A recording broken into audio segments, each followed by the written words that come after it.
ನಾವೇನು ಒಂದೇ ಗರ್ಭ ಹಂಚಿಕೊಂಡೋರು ಅಲ್ಲ, ಸ್ನೇಹನೇ ನಮ್ಮ ತಾಯಿ ಅಲ್ಯಾವ ಭೇದ ಇಲ್ಲ.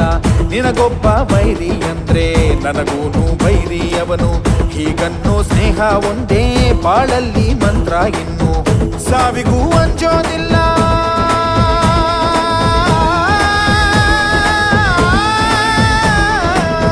ಸ್ನೇಹಕ್ಕೆ ಒಂದೇ ಕುಲ.